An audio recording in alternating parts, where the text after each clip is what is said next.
ಸೂರಜ್ ರೇವಣ್ಣ ವಿರುದ್ಧ ಸಲಿಂಗ ಕಾಮಕಾಂಡದ ಆರೋಪ ಕೇಳಿ ಬರುತ್ತಿರುವ ಹಿನ್ನೆಲೆ ಸಂತ್ರಸ್ತ ಇವತ್ತು ಹೊಳೆ ನರಸೀಪುರ ಪೊಲೀಸ್ ಸ್ಟೇಷನ್ ಅಲ್ಲೂ ಕೂಡ ಒಂದು ದೂರನ್ನ ಕೊಡೋದಕ್ಕೆ ಸಿದ್ಧತೆಯನ್ನ ಮಾಡಿಕೊಳ್ತಾ ಇರೋದು. ವಕೀಲರ ಮೂಲಕ ದೂರು ದಾಖಲಿಸಲು ಸಂತ್ರಸ್ತ ತಯಾರಿಯನ್ನ ನಡೆಸಿದ್ದಾನೆ. ಹೊಳೆ ನರಸೀಪುರ ಗ್ರಾಮಾಂತರ ಠಾಣೆಯಲ್ಲಿ ದೂರನ್ನ ದಾಖಲಿಸಲು ಈ ಸಂತ್ರಸ್ತ ತಯಾರಿಯನ್ನ ಮಾಡಿಕೊಂಡಿರೋದು. ಜೂನ್ 16ನೇ ತಾರೀಕು ಗನ್ನಿಕಡದ ತೋಟದ ಮನೆಯಲ್ಲಿ ಲೈಂಗಿಕ ದೌರ್ಜನ್ಯ ಎಸಗಿದ್ದಾರೆ ಸೂರಜ್ ಅಂತ ಈ ಸಂತ್ರಸ್ತ ಆರೋಪಿಸ್ತಾ ಇರೋದು. ಡಾಕ್ಟರ್ ಸೂರಜ್ ರೇವಣ್ಣ ವಿರುದ್ಧ ಈ ರೀತಿ ಆರೋಪಿಸಿ ಹೊಳೆ ನರಸೀಪುರ ಗ್ರಾಮಾಂತರ ಠಾಣೆಯಲ್ಲಿಯೂ ಒಂದು ದೂರನ್ನ ಸಲ್ಲಿಸುವ ಸಾಧ್ಯತೆ ಇದೆ. ನಿನ್ನೆ ಅಷ್ಟೇ ಡಿಜಿ ಅವರಿಗೆ 14 ಪುಟಗಳಲ್ಲಿ ಈ ಸಂತ್ರಸ್ತ ದೂರನ್ನ ನೀಡಿರೋದು. ಇವತ್ತು ಹೊಳೆ ನರಸೀಪುರ ಗ್ರಾಮಾಂತರ ಪೊಲೀಸ್ ಠಾಣೆಯಲ್ಲಿಯೂ ಕೂಡ ದೂರು ದಾಖಲು ಮಾಡೋದಕ್ಕೆ ಸಿದ್ಧತೆಯನ್ನ ಮಾಡಿಕೊಂಡಿರೋದು ಈ ಸಂತ್ರಸ್ತ. ನೋಡಿ, JDS ಕಾರ್ಯಕರ್ತನಾಗಿದ್ದ ಈ ಅರಕಲಗೂಡು ತಾಲೂಕಿನ ಮೂಲದ ಯುವಕ ಲೋಕಸಭೆ ಚುನಾವಣೆ ಸಂದರ್ಭದಲ್ಲಿ ಪರಿಚಯ ಮಾಡಿಕೊಂಡು ಫೋನ್ ನಂಬರ್ ಅನ್ನ MLC ಸೂರಜ್ ಅವರು ಪಡೆದುಕೊಂಡಿರ್ತಾರೆ. ಫೋನ್ ನಂಬರ್ ಪಡೆದು ಮನೆಗೆ ಕರೆಸಿ ದೌರ್ಜನ್ಯ ನಡೆಸಿದ ಬಗ್ಗೆಯೂ ಕೂಡ ಸಂತ್ರಸ್ತ ಯುವಕ ಈಗ ಆರೋಪ ಮಾಡ್ತಾ ಇರೋದು. ಈ ನಡುವೆ ಸಂತ್ರಸ್ತ ಯುವಕ ಹಣಕ್ಕಾಗಿ ಬ್ಲ್ಯಾಕ್ ಮೇಲ್ ಮಾಡಿಸಿದ ಬಗ್ಗೆಯೂ ಕೂಡ ದೂರು ದಾಖಲಾಗಿರೋ, ಅಂದ್ರೆ ಪ್ರತಿ ದೂರು ಈ ಸಂತ್ರಸ್ತನ ವಿರುದ್ಧ ಇವ್ರ ಕಡೆಯಿಂದ. ಸಂತ್ರಸ್ತನ ವಿರುದ್ಧ ಹೊಳೆ ನರಸೀಪುರ ನಗರ ಠಾಣೆಗೆ ಸೂರಜ್ ರೇವಣ್ಣ ಆಪ್ತ ಶಿವಕುಮಾರ್ ದೂರನ್ನ ನೀಡಿದ್ದು, ಶಿವಕುಮಾರ್ ಮೂಲಕ ಸೂರಜ್ ದೂರನ್ನ ಕೊಡಿಸಿದ್ದಾರೆ.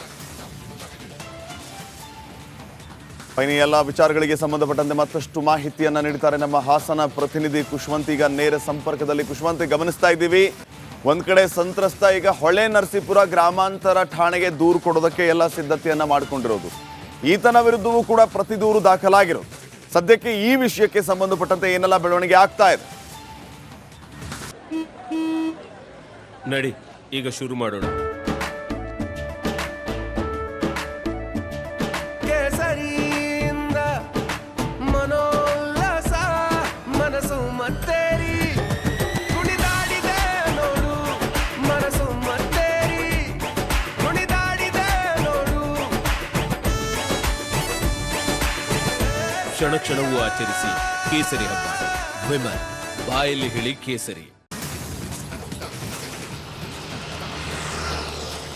ಶ್ರೀಪಾದ್ ಪಾಟೀಲ್ ಈಗಾಗಲೇ ಹಾಸನದ MLC ಸೂರಜ್ ರೇವಣ್ಣ ಅವರ ವಿರುದ್ಧ ಲಿಂಗಕಾಮದ ಅಂದರೆ ಅನೈಸರ್ಗಿಕ ಒಂದು ಲೈಂಗಿಕ ಕ್ರಿಯೆ ಆರೋಪ ಕೇಳಿ ಬಂದಿರುವಂಥದ್ದು. ಹೀಗಾಗಿ ಏನು ಸಂತ್ರಸ್ತ ಇದ್ದಾನೆ, ಈಗ ಸೂರಜ್ ರೇವಣ್ಣ ವಿರುದ್ಧ ಯಾರು ಆರೋಪ ಮಾಡ್ತಿದ್ದಾನೆ ಅಂತ ಹೇಳಲಾಗ್ತಿದೆ. ಆರೋಪ ಮಾಡ್ತಿರುವ ವಿರುದ್ಧವೇ ಈಗ ಹೊಳೆನರಸೀಪುರ ಠಾಣೆಯಲ್ಲಿ ದೂರು ಈಗಾಗಲೇ ದಾಖಲಾಗಿರುವಂಥದ್ದು. ಮುಖ್ಯವಾಗಿ ಈ ದೂರಿನಲ್ಲಿ 16ನೇ ತಾರೀಕು ಅಂದರೆ ಜೂನ್ 16ನೇ ತಾರೀಕು ಆತ ಸೂರಜ್ ರೇವಣ್ಣನ ಭೇಟಿ ಮಾಡಲಿಕ್ಕೆ ಹೋಗಿದ್ದ. ನಂತರ ಅಲ್ಲಿಂದ ಕೆಲಸ ಕೇಳಿಕೊಂಡು ಹೋಗಿದ್ದ. ಆಗ ಆತನಿಗೆ ಕೆಲಸವೂ ಸಿಗಲಿಲ್ಲ, ಯಾವುದೇ ಉಪಕಾರ ಆಗಲಿಲ್ಲ ಅನ್ನುವ ದ್ವೇಷಕ್ಕೆ ನಮ್ಮನ್ನು ಬ್ಲ್ಯಾಕ್ ಮೇಲ್ ಮಾಡ್ತಿದ್ದಾನೆ 5 ಕೋಟಿಗೆ ಅನ್ನುವಂಥದ್ದು ಈ ದೂರಿನ ಮುಖ್ಯ ಸಾರಾಂಶ ಆಗಿರುವಂಥದ್ದು. ಹೀಗಾಗಿ ಈಗ ಆರೋಪ ಏನು ಸೂರಜ್ ರೇವಣ್ಣ ಕಡೆ ಶಿವಕುಮಾರ್ ಎಂಬುವರು ಈ ದೂರನ್ನು ಈಗಾಗಲೇ ನೀಡಿರುವಂಥದ್ದು. ಹೀಗಾಗಿ ಈ ದೂರನ್ನು ಶಿವಕುಮಾರ್ ಸೂರಜ್ ರೇವಣ್ಣ ಪರವಾಗಿ ನೀಡಿರುವಂಥದ್ದು. ಆದರೆ ಮತ್ತೊಂದು ಕಡೆ ಈ ಸಂತ್ರಸ್ತ ಈಗಾಗಲೇ ಸೂರಜ್ ರೇವಣ್ಣನ ವಿರುದ್ಧ ಹೋಮ್ ಮಿನಿಸ್ಟ್ರಿಗೆ IG ಅವರಿಗೆ ಈಗಾಗಲೇ ದೂರನ್ನು ನೀಡಿದ್ದಾನೆ ಅನ್ನುವಂಥದ್ದು. ಆದರೆ ಈಗಿರುವಂತಹ ಮಾಹಿತಿ ಪ್ರಕಾರ ಹೊಳೆನರಸೀಪುರ ಠಾಣೆಗೆ ಏನು ಸೂರಜ್ ರೇವಣ್ಣನವರು ದೂರು ನೀಡಿದರು ಮತ್ತು ಕೆಲವು ಆಡಿಯೋಗಳನ್ನು ಕೂಡ ಸೂರಜ್ ರೇವಣ್ಣನ ಕಡೆಯಿಂದ ಹೊಳೆನರಸೀಪುರ ಠಾಣೆಗೆ ಸಬ್ಮಿಟ್ ಮಾಡಿದ್ದಾರೆ ಅನ್ನುವಂಥ ಮಾಹಿತಿ ಇರೋದು. ಅಂದರೆ ಈಗೇನು ಬ್ಲ್ಯಾಕ್ ಮೇಲ್ ಮಾಡ್ತಿದ್ದಾನೆ ಸಂತ್ರಸ್ತ, ಈ ಹಿಂದೆ ಬ್ಲ್ಯಾಕ್ ಮೇಲ್ ಮಾಡ್ದ ಅಂತ ಹೇಳಿದರು.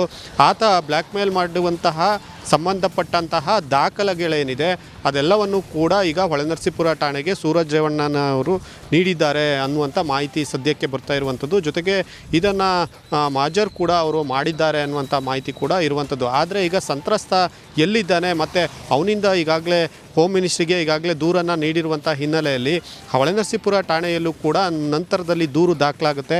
ಆತ ಹೊಳೆನರಸೀಪುರ ಠಾಣೆಗೆ ಬಂದು ದೂರು ನೀಡ್ತಾನೆ ಅನ್ನುವಂತಹ ಸಾಧ್ಯತೆಗಳು ಹೆಚ್ಚಾಗಿದೆ. ಹೀಗಾಗಿ ಒಂದು ವೇಳೆ ಆತ ಇಲ್ಲಿ ಕೂಡ ಈಗ ಪ್ರಕರಣ ಹೊಳೆನರಸೀಪುರ